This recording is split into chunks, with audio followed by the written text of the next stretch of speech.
What's up, everybody? This is DJ Sabotaj, and welcome to It's a Podcast.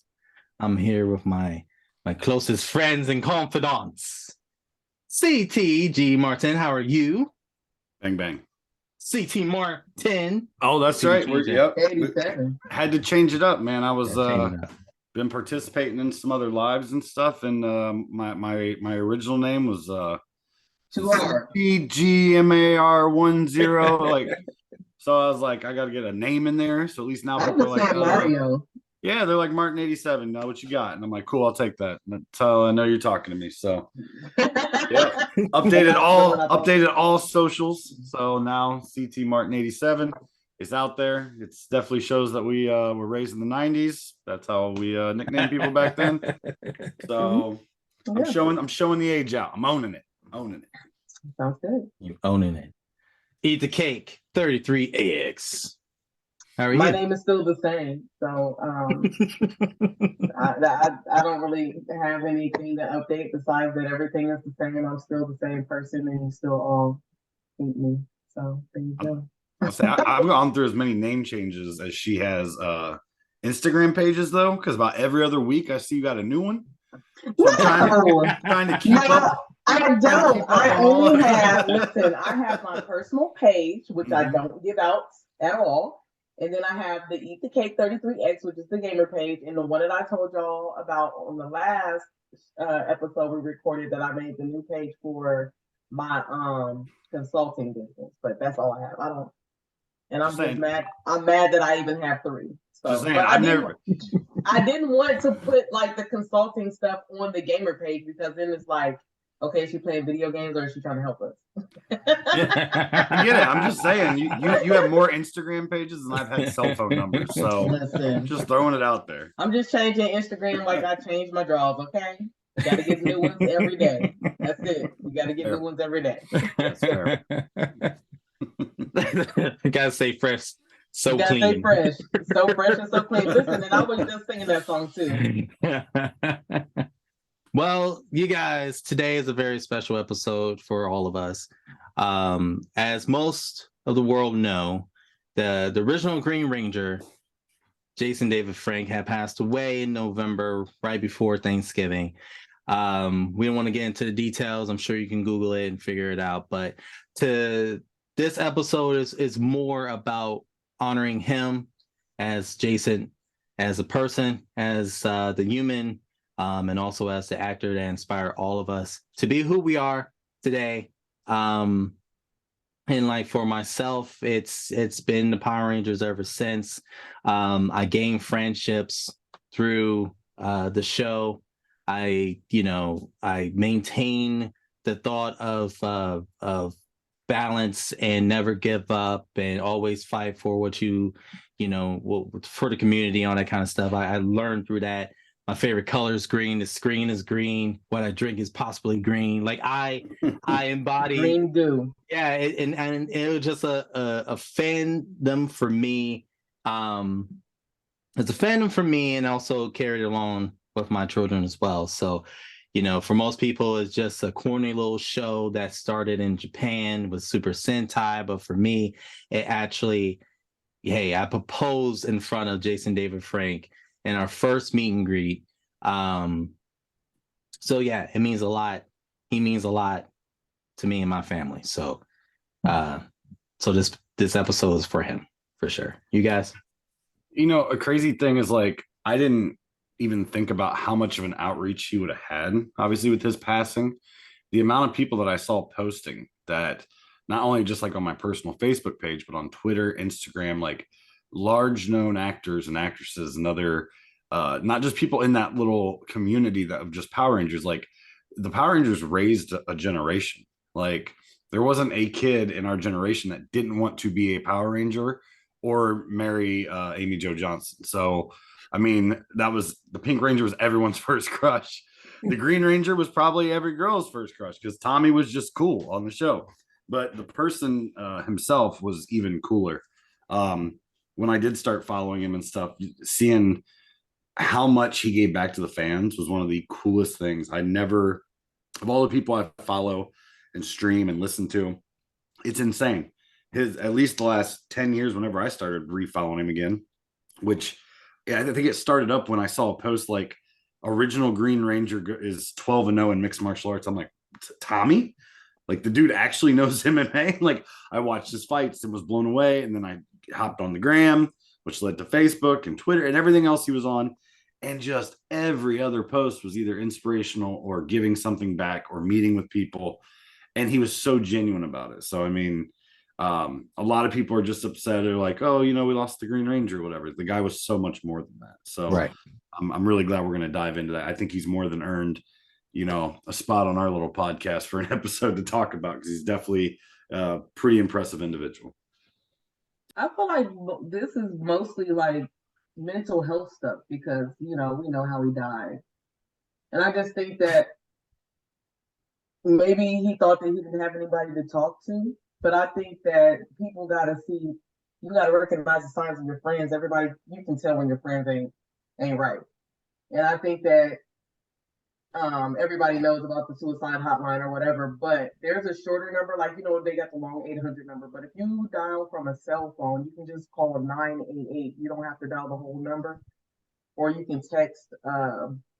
There's a text message thing too. It's like text go. You can Google it, but you text the word go to the number and then they connect you with a counselor. But I think what some people don't know is you don't have to be the person who has the suicidal thoughts to call. You can be a friend of the person or associate or whatever.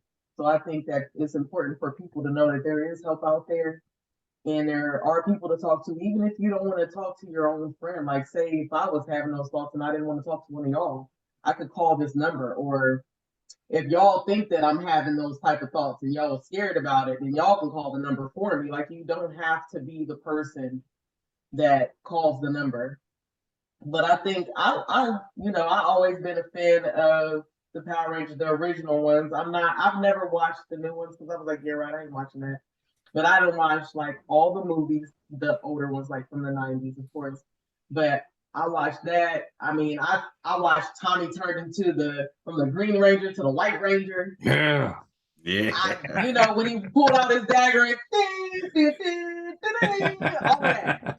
So FYI, just because I'm a girl doesn't mean I ain't watch it.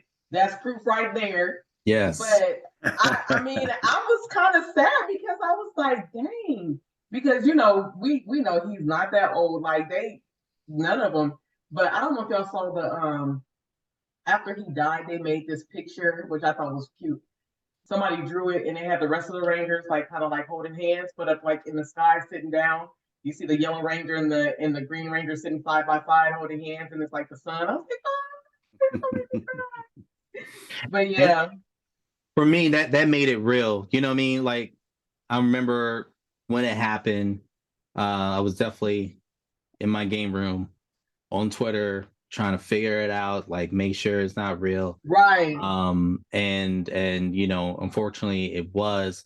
And I agree. I mean, I always said this, even through, my mental health issues. I mean, Chris and I both, expressed ours in our episode in the audio sessions. But, for me, ever since, I always say, you can be Superman to everyone else, but who's going to be Superman to you? And that goes to everybody. Right. Check on your strong friend. Check on your strong friend and your silent friend, because you never know. I mean, they give so much out, but they don't have enough for themselves. Right. And that's a tough one to really swallow. But his message to everybody, I mean, Chris 100% right. I mean, when we were there, I mean, we met him twice, right?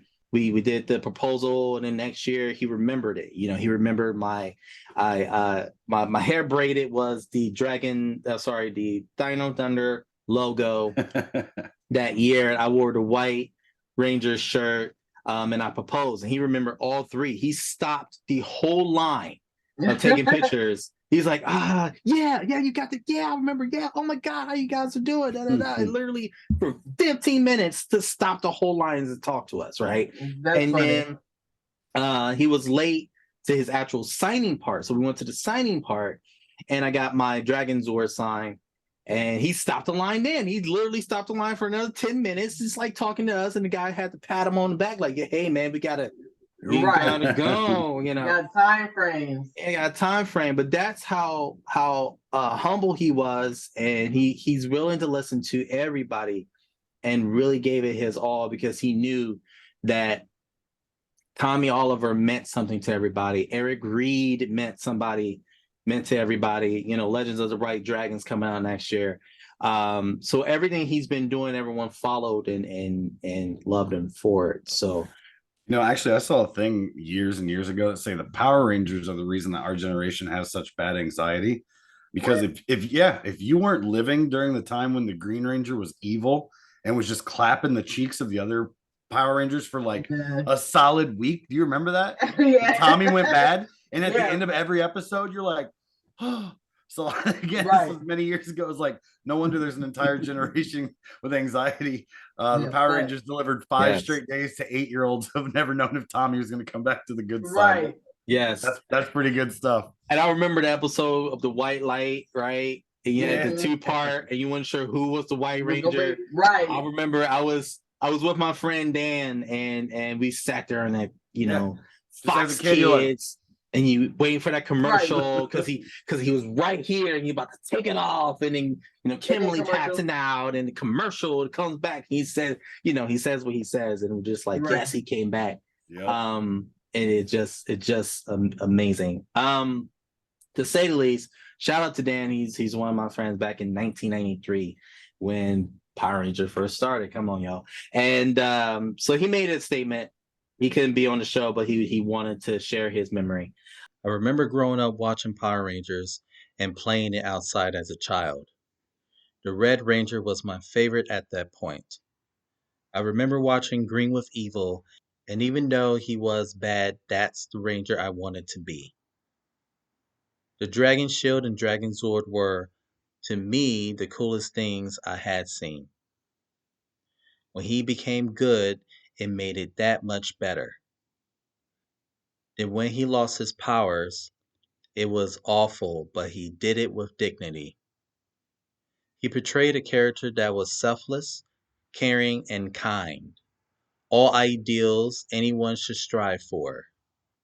I never got to meet the man behind my favorite Ranger, but from everything I have read online and seen in videos, he didn't just portray those characteristics, he lived them.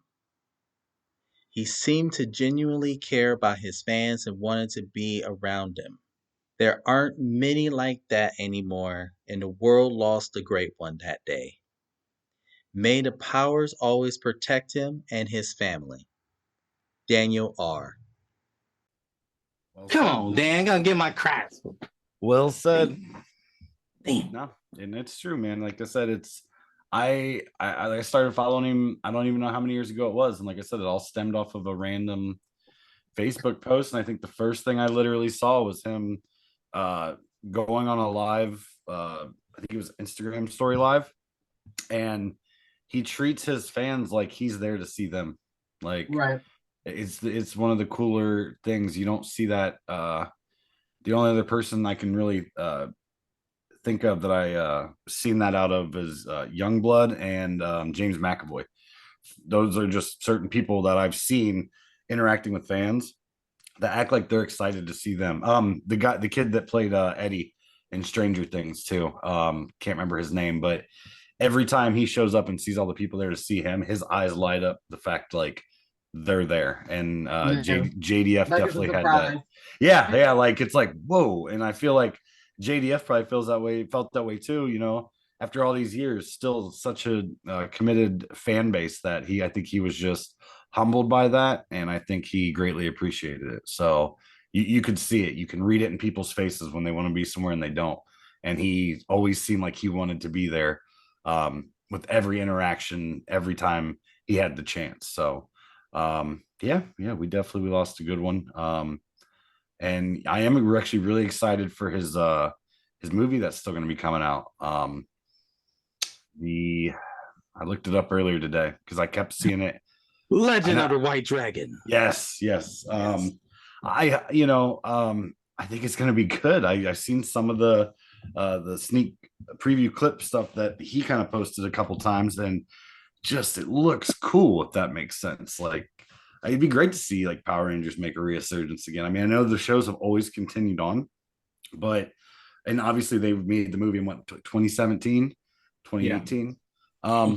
Could have been better, but the fact that the Power Rangers have had this much influence for this long, I mean, we're going on 25 years probably coming up. Was it 93, 94? 93. So 93. So yeah, next year. I mean, 30 years. I'm sorry. Jeez, we're older than what we thought.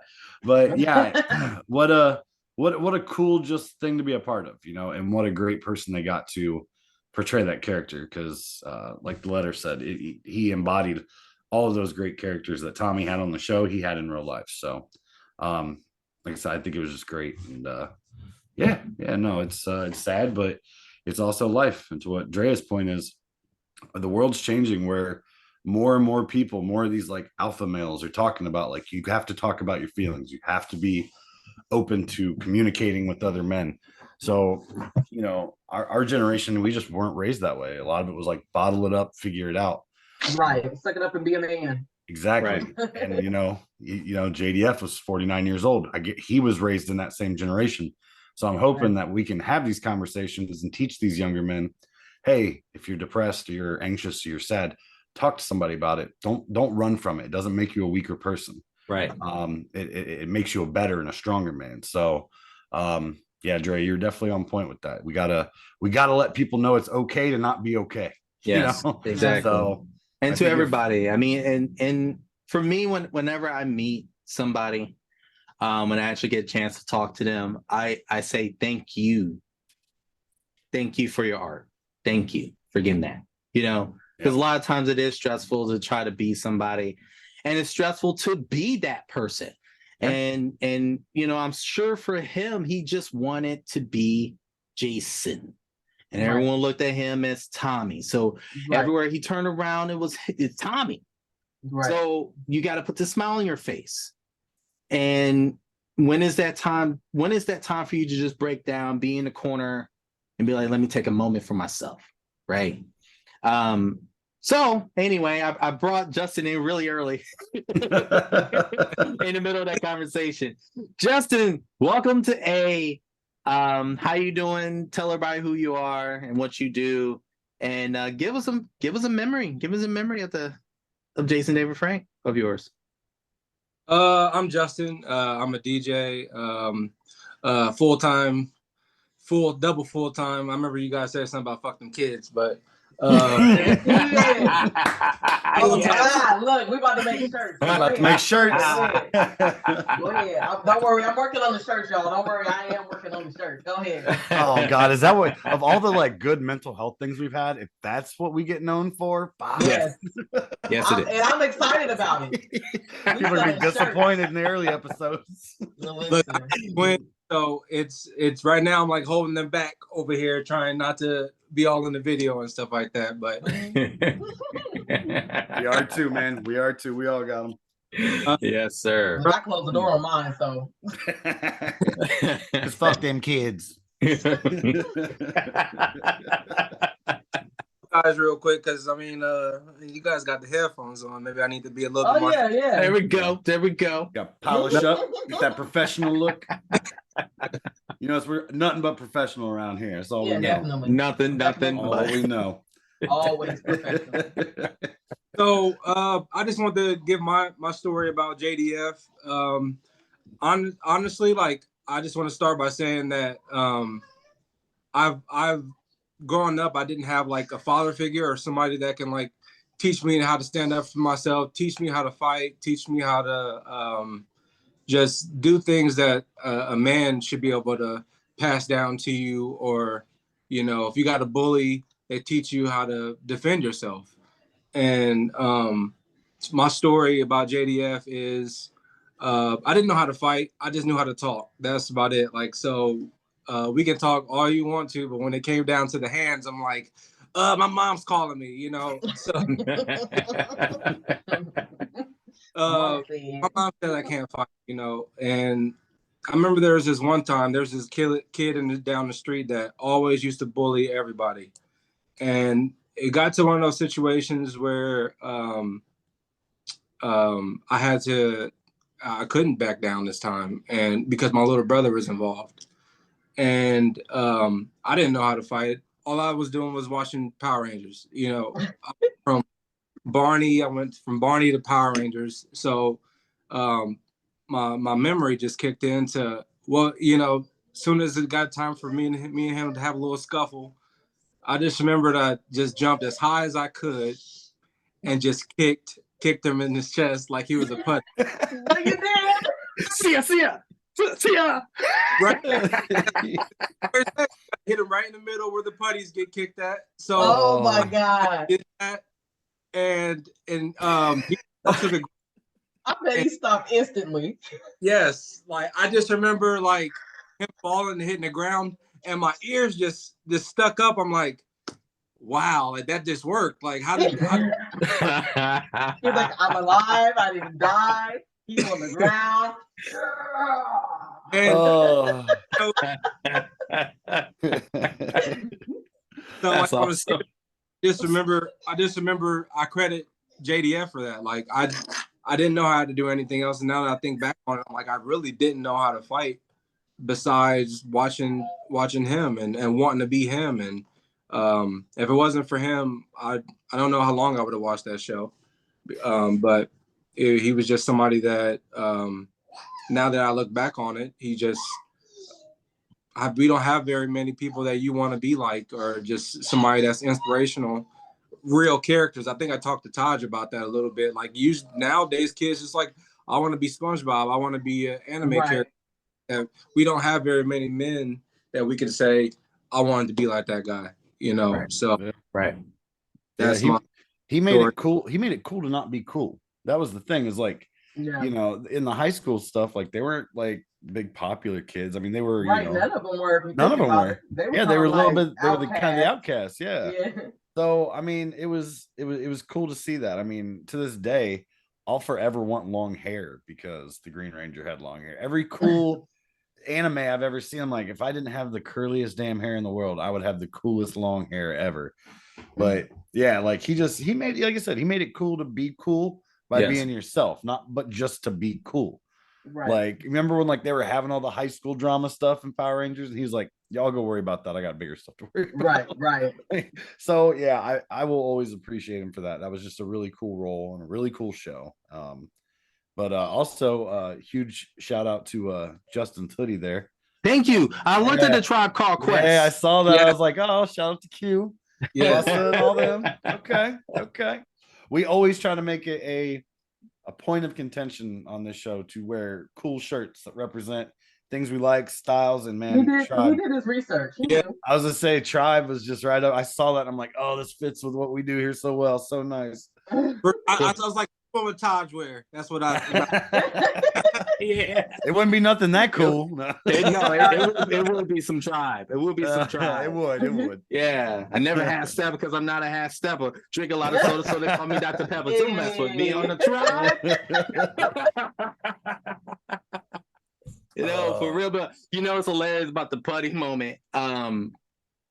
When Dan's statement about playing, Rangers as a kid, I was the only one in the neighborhood that actually had all the Ranger weapons, right? So I would bring it over to the house or to his house, and we would just play all the time in his backyard. Well, one winter I had Saba. So you press the button, Saba talks and all this kind of stuff, right? So one of the neighborhood kids had it, extended the knife part of it, and was slamming it on solid ice and broke it in half. I haven't talked to this cat for like almost 20 years, right? 20 plus years. And I get a call from somebody and they're like, yo, what are you doing? It was like 9 o'clock in the morning, right? It was like, what are you doing? I was like, just chilling at my house. What's up? He's like, my ex is having a wedding and their DJ is packing up and leaving. What? And we need you, if you can, to I was like, you know what? I know. Look, It's morphin' time. Let's go. I'm gonna be there in about 30 minutes. Morphin' time. From dad to DJ in 3 seconds. Went there, set up, and started playing, and they had a ball.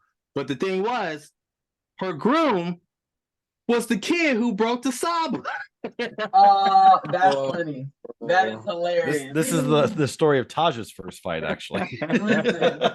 And then he did the high jump. Yeah, he did the roundhouse. Hit Hit that kid right in the chest on his way. I was like, Yes. CEO, like, Oh my God. Dude, have we talked about the fact that the Power Rangers theme song is the most metal fucking song that It was sure ever is. written? Like, Yes. I've and I listened to loved it. Yeah, like I loved the it. guitar solo. I remember there was rumor mills that like when Dragon Force came out, everyone's like, "Oh, they're the ones that wrote the original Power Rangers song." Like that song hits like hard. And there's been like metal remakes. There's been Scottish remakes. Like this song just it as it's composed is just fucking sick. Like so while we have Justin here, let's ask, out of all the Tommy Olivers, which was your favorite Ranger? We have green, we have white, we have red, we have black, and we have Legend of the White Dragon coming out next year. There you go. I've been watching Power Rangers with my 3-year-old, and he's been really into it. And just watching the episodes of him. Jaxie, wait a sec, Dre. Here. You okay? Oh, Buzz Lightyear. Buzz Lightyear. Came dressed for the podcast too, I see. Yes, Lord. Raising the stakes now. Hi. So I would say kiss. Okay, say bye. I agree. Hi. Hi. Bye. That's a good point. That was a good point. Yeah, can you bring him back? I want to follow up with that. Yeah. So I would say I'm gonna have to give it to the White Ranger. Was an upgrade. This was telling us that this is the new leader of the group now. Right. They didn't even ask Jay, or they didn't even ask the Red Ranger. No. They showed it. Hey, we got a new leader. Like, is that cool with you? Not much like White Ranger it is. They forgot all about Jason's ass when Tommy came. Let's be real. But go ahead.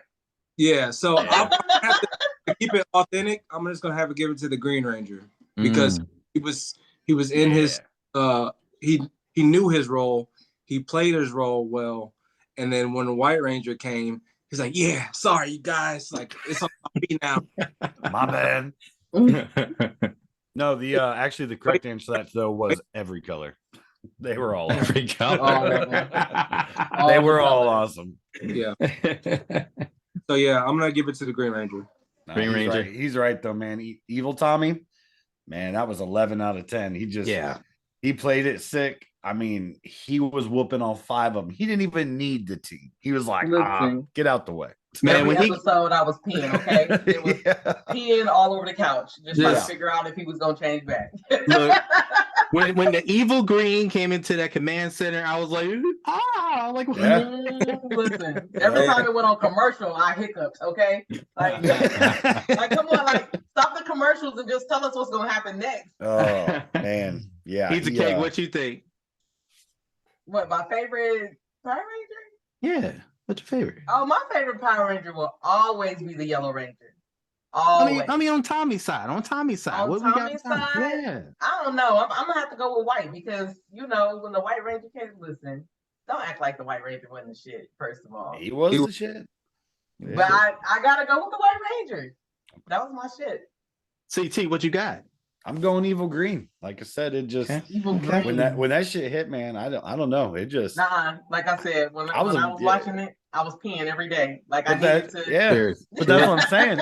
As a very young man, I just remember sitting there like blown away that this could even happen. That's what I'm saying. And then the transition to the White Ranger, awesome, and they got stronger and better, and they faced harder things.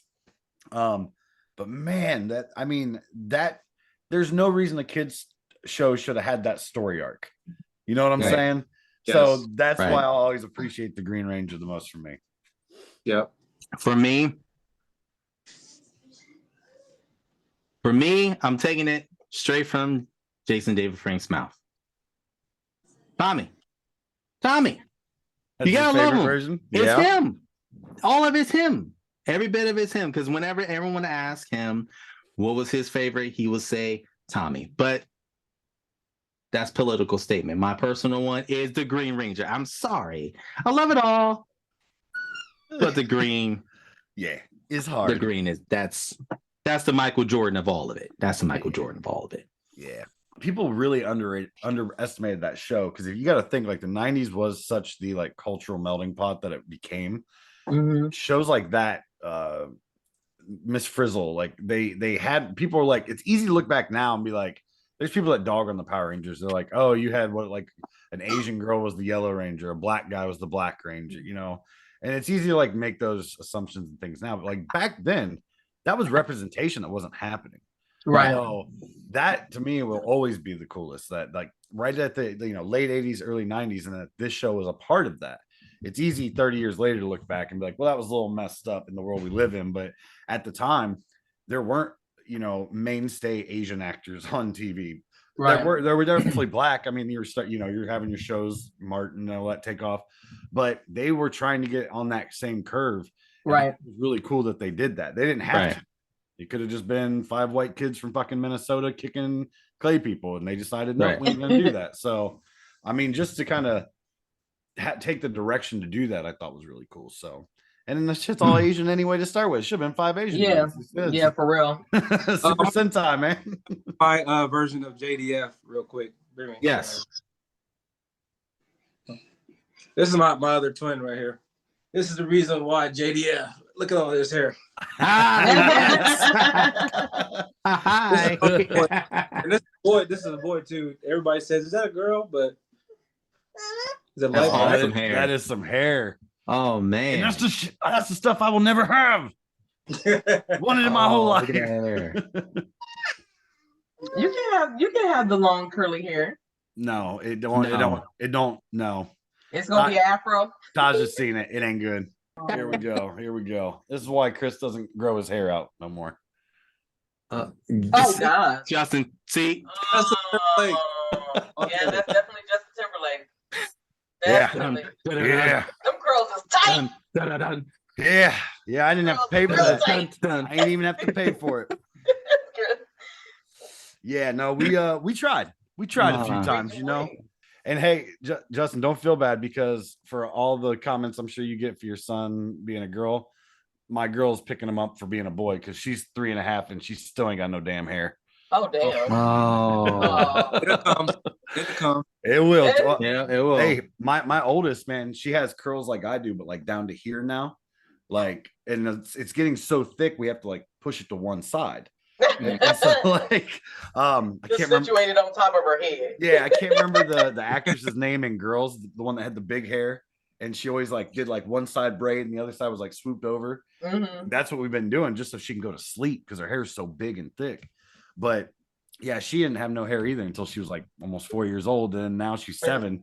And like when she gets out of the shower, it's down almost to her butt, and then when it dries, it's above her shoulder. Yeah, that's how much the curl is. So Jesus, yeah, welcome to being black. yeah, exactly. I've tried. So Justin, before we let you go, what kind of positive message you want to send out to all the viewers? We do this every episode, and since we're bringing people in, and during this particular episode, what would you have to say to those who might be struggling, or some positive thought? I actually do this all the time. I feel like I'm a big brother to a lot of people, or just a brother in general. That doesn't even have to be big, but I always look out for my friends, and I have a lot of friends that are going through mental illnesses or just stress and stuff like that. And I always tell them, like, anytime you have something to talk about, you're not alone. I'm always here. I don't care if it's midnight, 1 o'clock in the morning.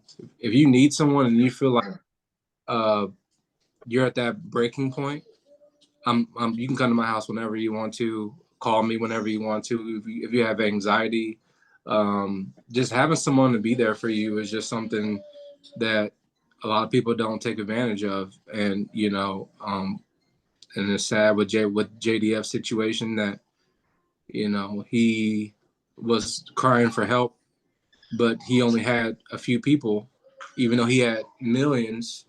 He only had a few people that he felt like he can confide in, and some of those people, he may have felt like what could have been against him at the time. So like I said, for anybody who's just going through something, feel free to reach out to somebody that you wouldn't normally reach out to. Right.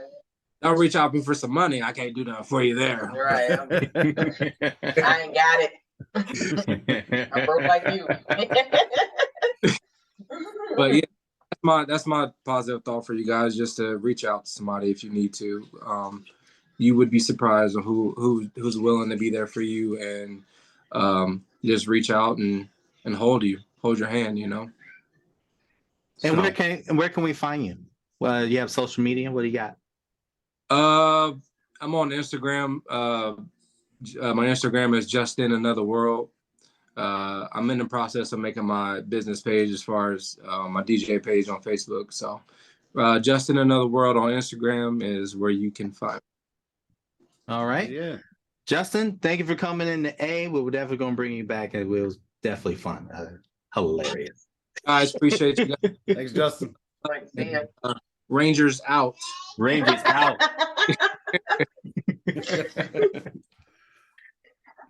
Oh man, the putty story. That was hilarious. Listen, I just imagined it too, because like I remember Justin, because I've known Justin since he was little.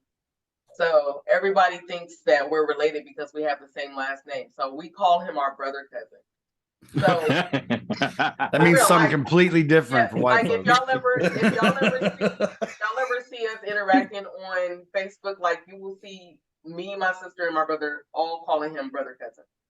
So because everybody thinks we're related because we have the same last name, but his family is from Alabama and ours is from Georgia. So, but we're in no way related at all. But I think we all moved to Lima like around the same time or something like that, and we like nobody talked to us, but we talked to each other, and that was just how we connected. But yeah, this dude is like I just imagined all of that just because I knew him since he was little. It just jumping up and kicking. Oh my gosh. It's a mess. A mess. So we got another guest. Mulan. Mulan. Oh my god, that's our A1 from day one right there. Yeah. The first time the podcast dropped, I got an invite and I was like, I don't know who this is. And I started seeing her comment like on the Instagram and the Facebook. I was like, okay. And then everything we've dropped since then, she's just been like, love the episode. So welcome. Hi. Yes. Hi guys. Thanks. Yeah, welcome to A. Tell everybody who you are, what you do, and what team you want. My name is Diana, but I was a team ambassador for Team JDF back in the day for Arizona. That's what we used to just promote all of the things that he did, cons and episodes, whatever he was doing, we would just put it out there, give away stuff that he would send us. So that was what we did. So cool. Yeah. So what is your fondest memory of JDF? Either meeting him or growing up? Well, it was for my son. I became an ambassador for my son as a thank you to JDF.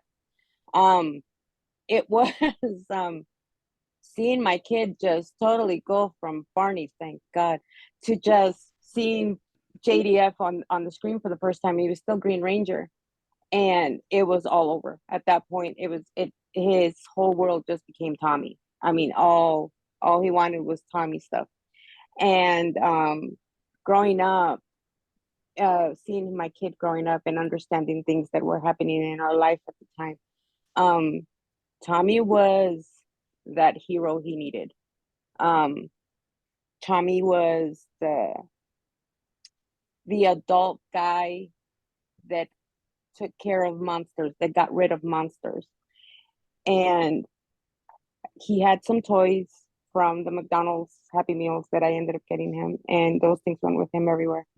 And so I would hear my son playing in his room.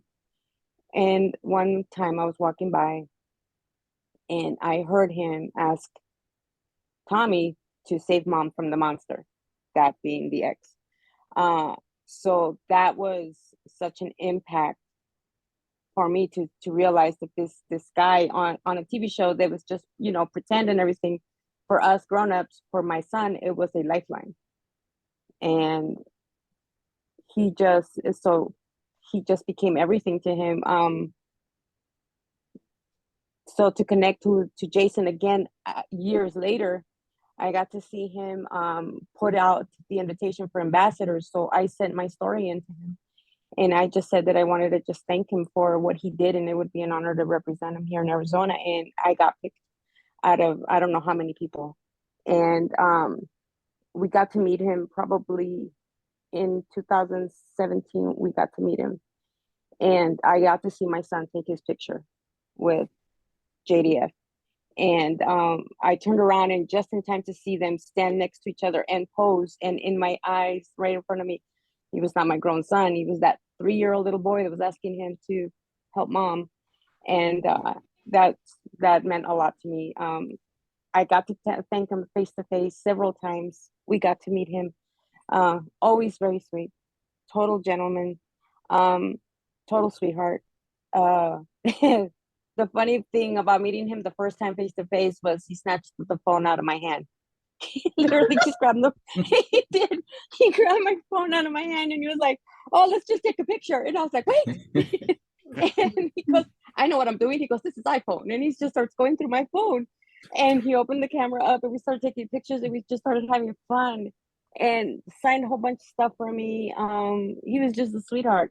Great man.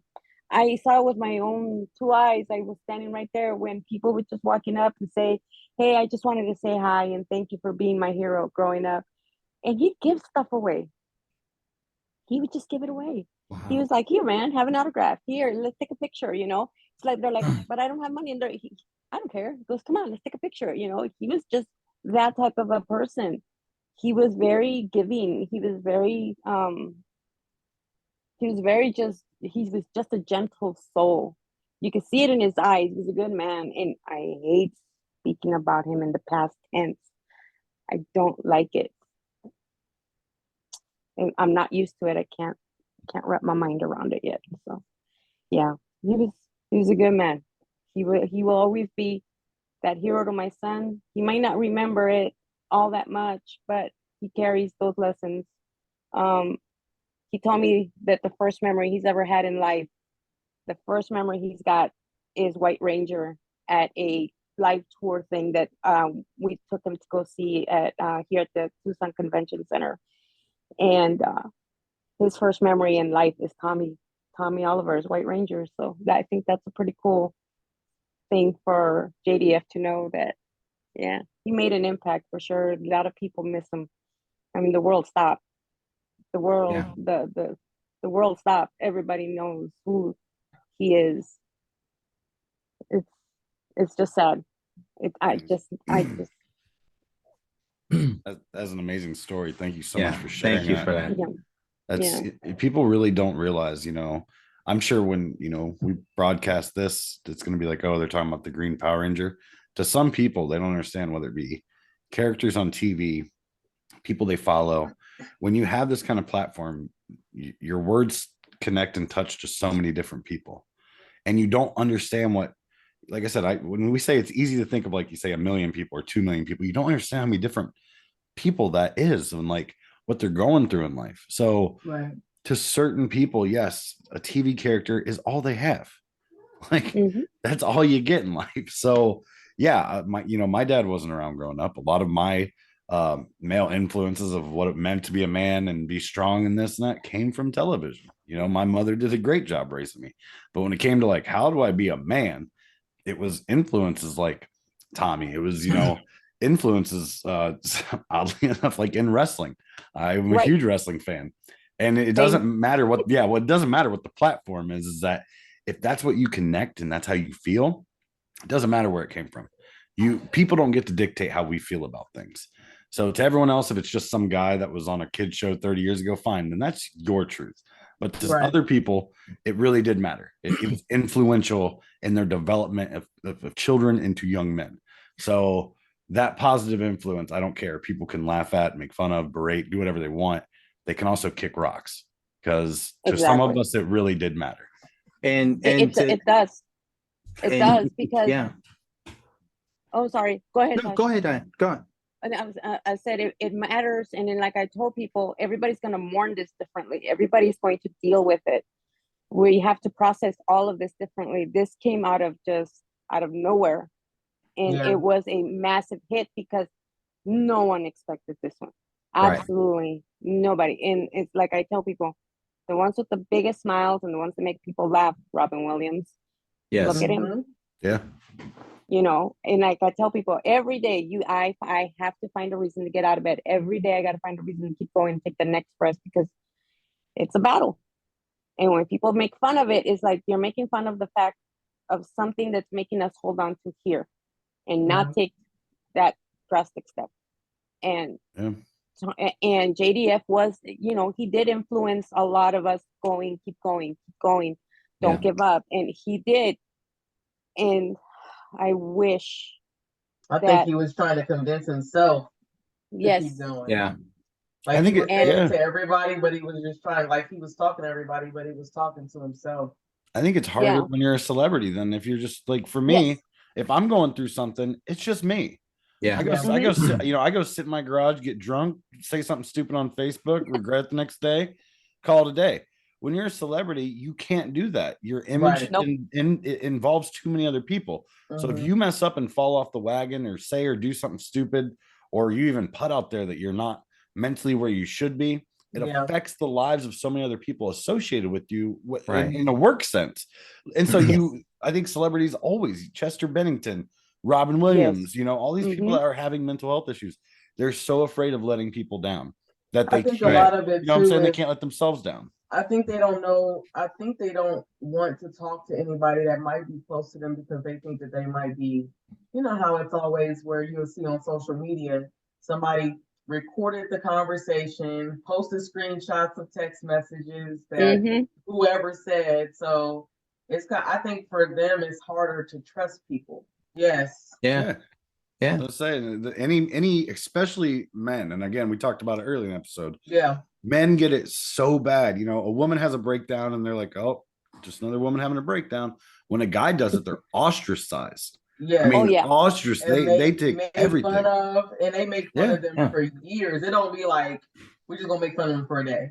Yeah. I mean, they're an SNL skit for 20 years and it's ridiculous. It has to change. And like for me, growing up, especially a man of color, you aren't supposed to show nothing. No emotion. Nope. No emotion, just straight, no matter how. Like my dad, God rest his soul, and I love him, but growing up, he will always say, don't cry like a bitch, don't be weak to your mother. Like, watching my sister pass away and watching the whole family tree break down in tears, I had to stand there like I wasn't allowed to even show emotion. Like it has to be stone faced.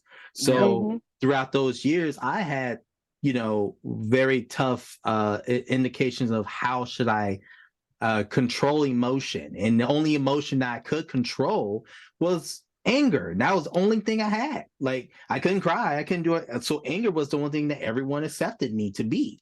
And that, obviously that's not a good thing to do, but that was the only outlet that I had until I got older and realized, you know what, I am able to have this emotion. I'm able to say I'm a person.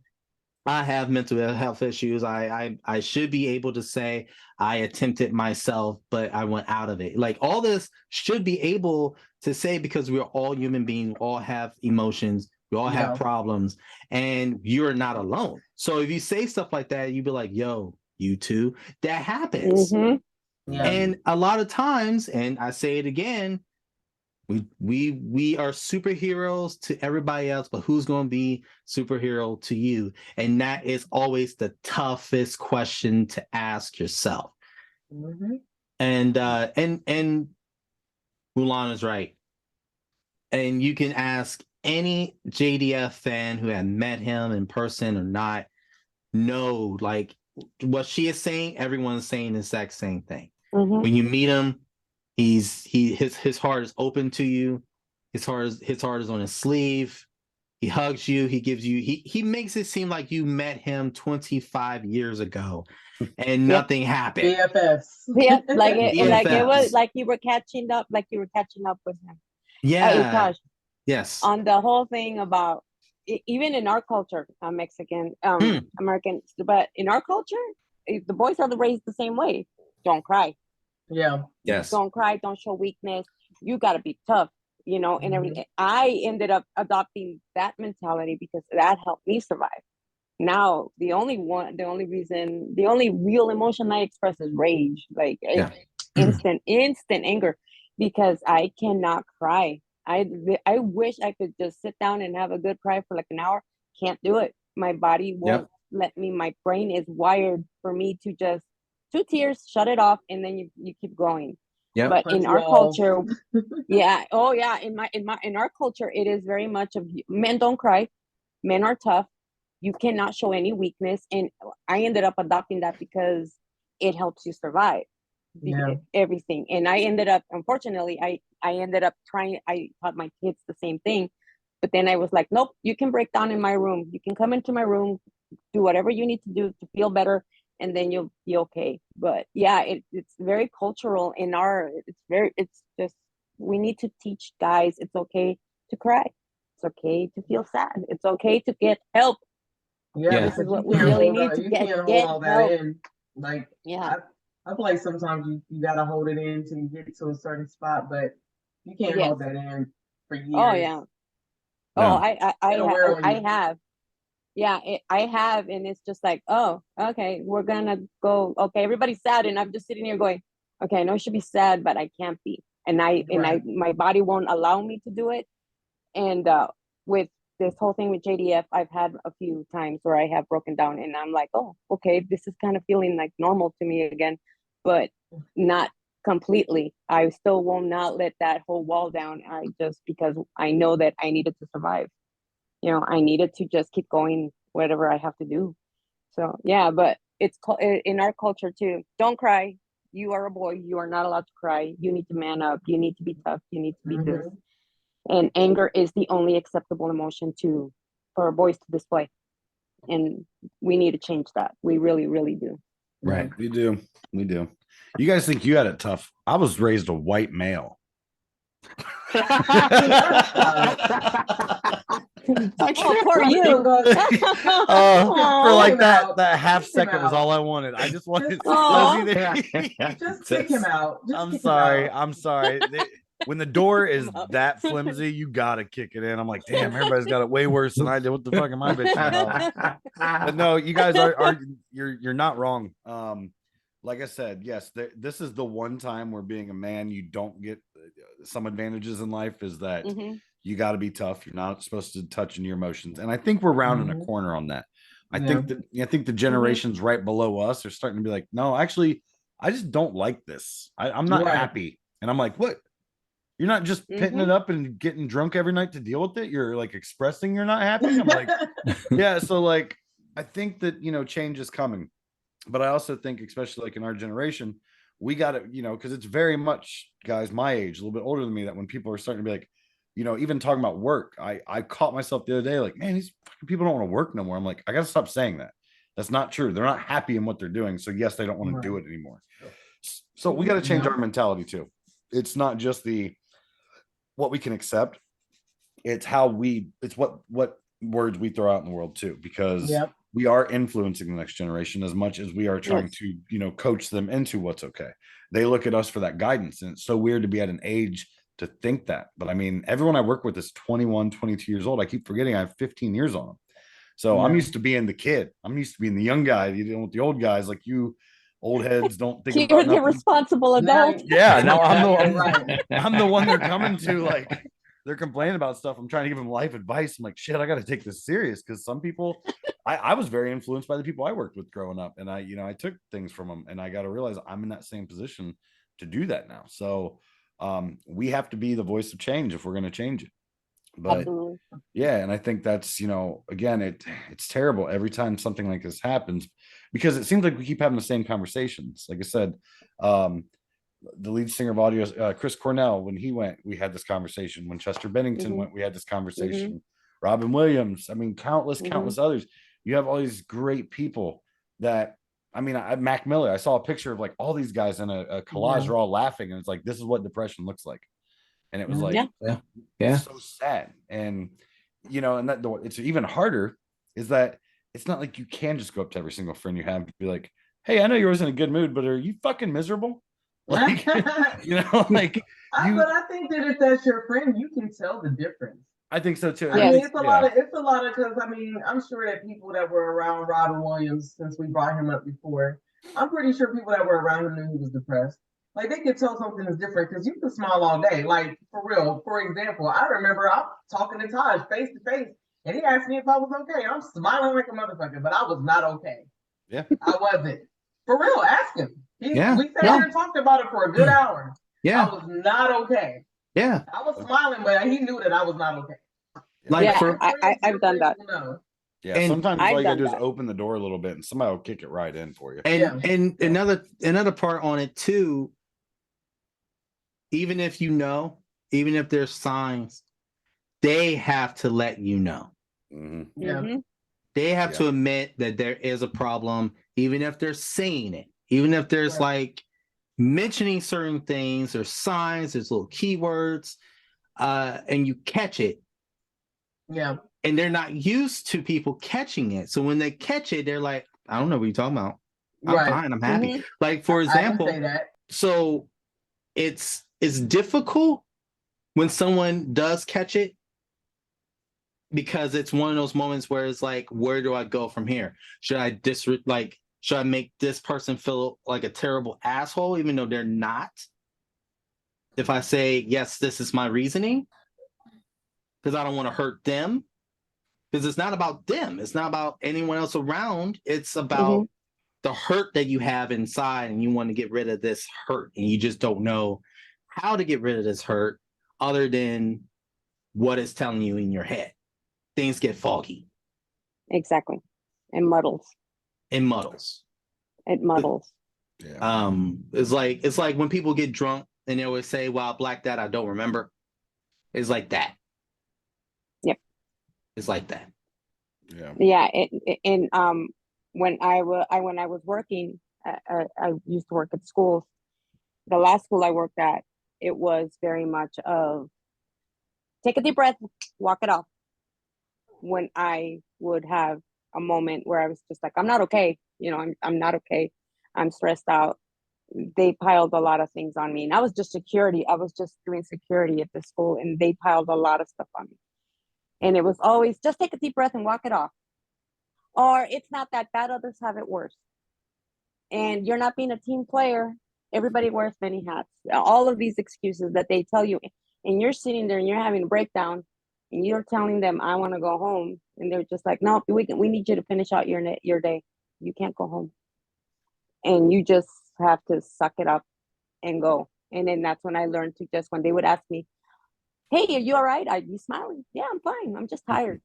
I got to go. And I would just walk away, because they didn't care. They only cared whatever I could produce for them, whatever I could do for them as favor, and whatever I could do for coverage. Other than that, I don't think they really cared. I mean, when back in 2019, Taj knows, I was diagnosed with like cancer in my breast, and it was fine. Thank God it wasn't like breast cancer, but it was the type of cancer there anyway. But I scheduled everything to get rid of this around my breaks, my fall break, Veterans Day, winter break. I did all of that. I mean, that took a toll on my mental health. And they just kept saying, "Oh, we need you here. We got to have you here. We need you here. Don't miss any days if you can help it." And I would just keep pushing through. Yeah. Oh, yeah. And it was so crazy. did they know about the cancer? Mm-hmm. They knew. Wow. They knew. And they asked, like, "Well, how long are you going to be out? And when are you going to schedule this? Because we kind of need you here." So I was like, "Well, I can try to."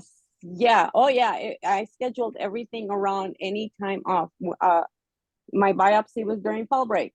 I cried that entire week because I was waiting for news. Nothing happened. I ended up getting the news the day we come back from fall break. I ended up having a breakdown for that one. And it was just like, okay, well, you can't just finish out your day and then just go home and rest. That was their reasoning. Wow. So that a lot of people contribute to your breakdown, and they don't care as long as you're giving them what they want. But you learn to fake it. You learn to put that mask on and you bolt it on, and you will just smile and just go, "Yeah, I'm fine." And nobody cared. No one cared. And you just, okay, cool. And I did walk away from it last year. I'm sorry, in 2020, when my son got COVID, and that was too close. My son, who loved Tommy growing up, I almost lost him to this, and that was crazy in itself. But I just told my bosses, "I'm not coming in. I'm just not coming in. Forget it. I'm not working. Just tell them I'm not working." And then they told me, "Well, come and pick up your work and work from home. It'll keep your brain busy." Wow. Whoa. Yeah. Meanwhile, I'm sitting on the phone with my kid, having anxiety skyrocketing through the sky, counting the beeps on the machines. Wow. And all they told me was clock in and work from home. And so that, So that's at that point, that's how you know it's time to go. Yeah. So that's where I learned these two phrases. Loyalty has an expiration date, and it expired in December of 2020. And I have to protect my peace. And as soon as I feel that poison coming into my life, I will cut people out. I do not care anymore. That's how it's getting better for me. Takes strength to do that too. It takes strength, or it takes a really petty attitude to just say, "I just don't give a crap no more." Yep. Hand me the scissors, about to cut you out. Right. I always say that, like, because we all put up, like, all of us have done it, put up with some stuff that we knew we shouldn't have been putting up with. And some of us do it for a couple months, some of us do it for a couple years. But when you really get tired of it, you'll be like, bye. Yep, bye. You just have to get tired of it. Yep. Yeah, I'm protecting my peace. Your expiration date has come and gone. I'm done. And I always tell people too that the people with the biggest smiles, making everybody laugh and everything, do that because they don't want others to feel like they feel inside. Right. Yep. So if I'm cracking jokes, like I always tell people, if I'm cracking jokes and I can make you laugh, even if it's at the cost of my freaking pride, because I'll make a fool of myself. If I make you laugh, it makes me feel better, and I don't want you to feel like I do every single day when I'm in this, going through my day. So that's what bolting the mask is all about. Just making sure if you say it long enough, maybe you'll believe it, and then make other people happy for those few minutes. I think the You're people feeling that good make too. fun of people that have problems too they do they have the same thing, like they're depressed or something, so they want somebody else to feel bad about themselves. You know how you see somebody that will post something about mental health, or they say that they don't feel good, or they think that they're having suicidal thoughts or something, and then you'll have that one person in the comments talking about killing yourself. Yeah. Like, are you talking to me or you? Right. Yeah, exactly. Right. So it's a struggle. It's a struggle, but if we check in on each other, and I've been trying to check in with everybody, then we can help each other through it. And I do believe if you have a good support system around you, you can get better. And when I help others, I discover something about myself that I'm helping myself through. So how's the team JDF? How they going through it? When I've been doing the check-ins, some will reach out. A lot of them were leaving comments and everything. I haven't done one in a few days because I figure a lot of people might need a break from it. But a lot of them, the week of, I should say, it was a lot of messages, a lot of checking in with everybody one-on-one. The morning of, I lost count of how many messages I had of everybody asking me if it was true. If it was true. And if it was true, I don't know how many messages I had in my inbox, in my on Instagram, where they were just asking me, is this true? Tell me it's a lie. Tell me it's not true. So all I could say is I have no idea. We haven't confirmed nothing yet. I had to have the conversation with my son at 5 o'clock in the morning, and that was he was very sad. He goes, Mom, why didn't he get help? And I go, I have no idea, son. I go, I don't know. I go, we're still waiting on confirmation of the news. I go, so at this point, we're just waiting. I go, I didn't know what to tell him. It was very hard to have the conversation because in my head, I'm having the conversation with that little boy, Right. my 30-year-old son. Right. And my 30-year-old son handled it a lot better than I did. And it was very strange to have these conversations. It still kind of is strange to have the conversations with my friends, the ones I'm very, very close to. We talk every day, and we have very honest conversations about how we're feeling and how to keep going. So, or we sit there and we crack jokes and we send each other ridiculous videos because we need that break. Our brains need that break from thinking about it all the time. Right. But yeah, It's and it's strange, right? Like the very. day that Michael died, the whole world stopped. I remember that. Robin was like, you can walk by and then you hear the conversation, right? But Yes. with this, man, especially for me, it was like, because I wear the shirts all the time, right? So when I strangers will come up to me and just hang their head and will muddle a word or a phrase, and we have our conversations about him. But by the end of those conversations, it almost feels like we were all retired Rangers, never met each other. Yeah. And our king or Zordon, and we just lived in amongst of everyone else. And then we will see someone with the power ring, and then we look at each other and say, you? Yeah.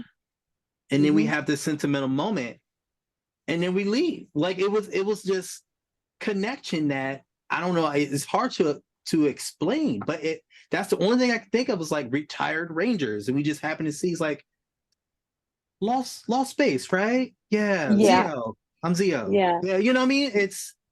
It's veteran. It's just he It was put a such unification. oh my gosh, he put so much of impact in everyone's world.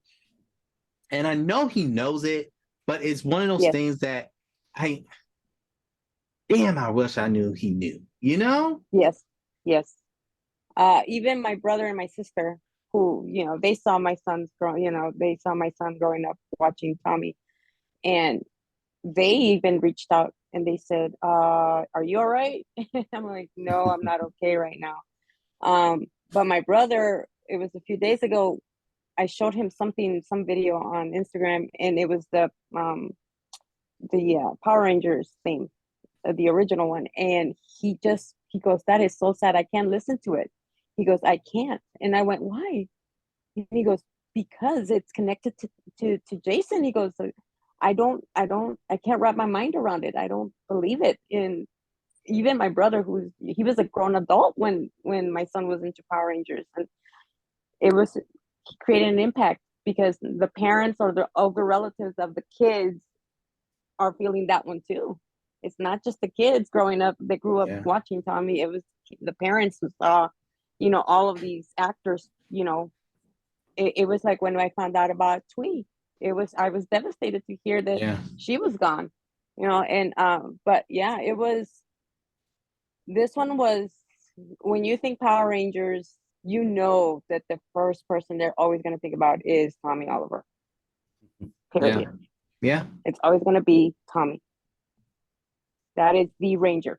I don't care what anybody else says. That when you think Power Rangers, it's always going to be Jason David Frank as Tommy Oliver. He's the Absolutely. Ranger. He saved that Absolutely. franchise. I don't know how many times he came back for Turbo, for Zeal, right? And Yes. Dino Dunder. Dino, yeah. And then Yes. that reunion show that they did. Yeah. That was a big ratings for them because why? They reunited everybody and he was right at the front. Yeah. So when you think Power Rangers, you automatically will forever think of Jason David Frank. Yeah. So Mulan, thank you for coming in the A. We'll You're have welcome. you back soon. Thank you for inviting me. Yeah. Oh. Oh God. What, Yeah. for a wrestling We go show? ahead. I'm ready. I'm ready for that wrestling show. Yeah. So yeah. I do kind of know my stuff, so just saying. We're ready for it. We're ready for it. Mulan, thank you for coming to the show. All right. Thank you guys. See you guys later. Yeah. See ya. See you, Mulan. All right. Bye.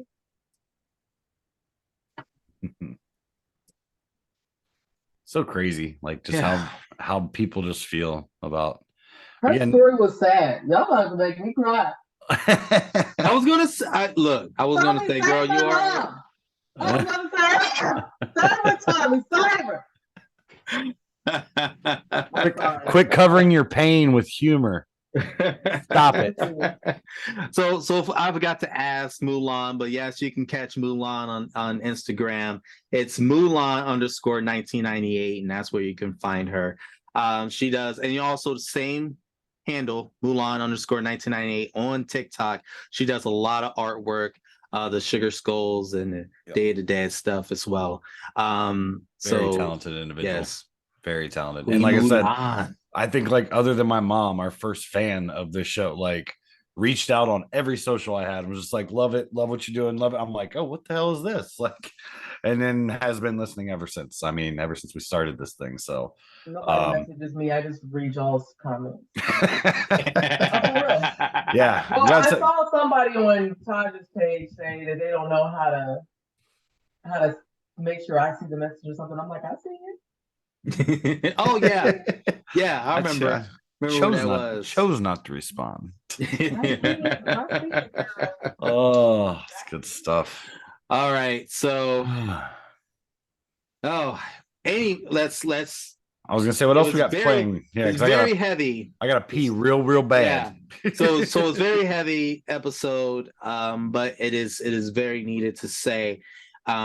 If you feel that you can't speak to anyone that's close to you, or any of your friends around, there is a hotline for it, and they made it simple for any person with a phone. It is 988. You can text 988. You can even Google 988 and we'll come up with the SMS, the chat, and even the official website. So don't hesitate to contact any of them. There will be someone there that's confidential to talk to you and go through, because we all go through it. We're all human beings. And please think forward, because there's always something better and ahead of time. And fuck everybody else, love yourself. Always remember that, no matter if it's your parent, your loved ones, your friends, fuck them, love yourself. And Chris, what's your final words for the episode? I think, like I said, every time that we have a celebrity personality like this end up passing away because of circumstances of mental health or, life choices or things like that, it is such a good time to reflect and really take like a personal inventory. And I know it sounds like the cheesiest fucking psychiatrist bullshit ever. But really, even just having these conversations like we just did, like Mulan really hit some notes for me there at the end, because it was like, damn, she is right. I'm a sarcastic asshole, and that's probably covering. That's my defense mechanism. I almost told her that too. Like, quit throwing my game out there. Right. Like That's my so. secret. Right. Yeah, if y'all don't notice, every time something starts to get too serious, I instantly jump in with a joke. Yeah. Because that's how I stop from going And to you that did spot. that earlier when you Yeah, were you talking did. about being a white man Yeah. in America. Yeah, when shit gets real, I'm like, okay, before it gets too real and I have to be emotionally invested in this conversation or this And start crying. exactly, I can turn it off, make a joke, like, and that's it. Yeah, it's a forced habit. Some people use it for trauma. So again, like Taj said, know your people, get to know your people, know them better. You think you know them, you don't know them better. Know them well enough to know there's a problem. Right. And again, take it serious. Like I said, my personality is so much of joking around and just trying to get a laugh out of people that when I do sit down, I go, all right, I want to be absolutely dead ass about this. People are like, oh shit, Chris is serious about this. Like, so, yeah, don't be afraid to step out of your comfort zone, whether that's being just an ear to listen to somebody or being the voice to get it off your damn chest. Like, take that leap. Don't be afraid to try. Hell, you might just like it. I was terrified to do this fucking podcast. Taj had to twist my arm into it. Now it's like my little therapy sessions every couple of weeks. So, You have a podcast therapist here. Exactly. We do. We have the official A therapist. So yeah, it is though. It's good just to talk about. And again, what a great time to be alive for us that we got to experience the life of a Jason David Frank. And again, enjoy everybody, all your celebrity people that you follow and your influencers and everything. They might not be here tomorrow, so enjoy everything they do. Be interactive, try to reach out to them. I'm sure on a high level it's annoying and they just want their piece, but I think on some other levels they wouldn't want that status of celebrity if they didn't want to have some interactions with people. Not saying break in their house and steal their underwear. I'm just saying go to the cons, support their content. Just like the new White Dragon movie. I'm gonna go watch it, and I bet a lot of people are. I bet it's actually gonna do a lot more than what it was originally going to do. Unfortunately, that's the effect of when someone passes away. But cool, good, because I hope some of that money and stuff goes to the family and his kids. He had a bunch of kids. And I hope that everyone takes into full effect. Like, you can be a guy that's a badass in karate, one of the leading men of a TV show of your generation, undefeated in MMA. You can have all those things and still have your problems. Still not be fully happy. Yep. Find your happiness. Lean on your people and know your people. Eat the cake. I mean, you already said fuck everybody, and that's my line, and I would appreciate that. So I'm gonna go ahead and tell y'all that I got these from Amazon. I'm just playing. She's shameless plugging. I'm receiving it. Come on. She's shameless plugging her now. No, I'm not. Hide the trauma. I'm just right. I'm traumatized because fuck Taj. But anyways, no. But like I said earlier, like when we first started, that you gotta. If you know your friend, everybody knows their friends. If that's your real friend, you know your friend, and you do not have to be the person who is thinking about suicide or having a hard time to call the 988 or the full 800 number hotline. You can call on behalf of your friend, and they can definitely help them out, connect them with a counselor that's certified, and everything is confidential, and they will help you out of bad spots. They will do, because I have a friend who actually worked for the suicide hotline for a while. She worked the third shift. Like, they're there 24/7. There's always somebody there, and they're all certified counselors. They all have their degrees and all that mess. So definitely don't be ashamed to call or talk to anybody. Shoot, for real, there's a lot of people online that just randomly jump in my inbox and start telling me all their problems. I don't know why they pick me, but I mean, I talk to them for real. I'm dead ass. Like, they will be in there and they'll be telling me about how their mom just died. And like, I had a crazy one where this guy hit me up and was telling me about how his girlfriend left him. And at first I thought he was trying to like, get my number. And like, oh, my girlfriend left me, what you doing? Type thing. But this dude was literally crying. He was like, is it okay if I do a video call? And I was like, I don't know if I want this. Because it's weirdos online. But I went ahead and let him. I answered it, but I laid my phone down so he couldn't see me. And he was like in the camera just sobbing. And I was like, oh God, what happened? But yeah, like, talk to a random person. Talk to me. I don't care. My inbox is always open. I usually answer pretty quick unless I'm like working. If I'm working, then it might take me a few minutes, but I will answer. I answer all my messages on everything. So, I mean, I'm not afraid to, and I don't be screenshotting people's messages like these weirdos do online. But Right. just talk to anybody and check on your strong friend. Check on me because I'm your strong friend. I'm okay, everybody. I promise. Strongest one in this little group for sure. But check on me though. I like it. So everybody, you can always check A as a podcast on all the socials. All the platforms. I say that all the podcast platforms, and all YouTube. And YouTube. YouTube. This is a video. Yeah, it's video. Send us comments, subscribe, like, do all that major stuff. Legend of the White Dragon, Jason David Frank, Bad in the Sun. That new movie is officially coming out next year, 2023. They're working on the editing at this point, still working on it. And it's going to be dope for what I am hearing. So, you guys, as always, later days. Morphin' time. You know what? No, we're gonna do it. No, in No, three. we're not. No, we're not. In three. Like this. Oh God. 1. You ready? Ready. 1, 2, 3. It's movement time.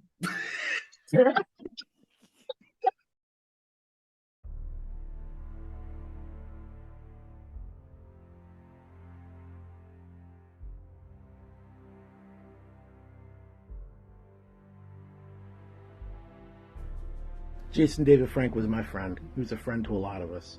I can honestly say the day I met him, I met a truly strong, powerful, insightful, and unique individual. He was a real-life superhero, and he was a great man. I know the power will protect us all, but I also want it to protect him. Godspeed to where you belong with your mother, your brother, and watching from the heavens. May the power protect us all. Jason was one of my favorite characters, and by far the most amazing ranger I've ever seen and watched on TV. I'm so glad I got to see his action, and he was so inspiring to me and my mom and my family and my friends and everything. Thank you, Jason. You are awesome. You will definitely be missed.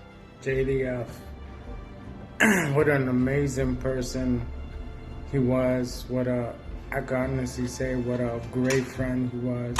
Always treated me like family, always knew my name each time I saw him. I hope that wherever he is, he's at peace. He's with his brother and his mother. We will all miss you. Thank you for everything you did for me, and thank you for everything you did for all your fans. Much love, always. Hey JDF, I just wanted to say thank you for what you did for my son when he was growing up. I'll never forget it. Thank you for bringing all of these cool friends into my life through Team JDF. That's part of your legacy, all of us. I will miss you. Rest in peace. We got it from here. Get off your butt and do something today. Look in the mirror and tell yourself this: I can. I will.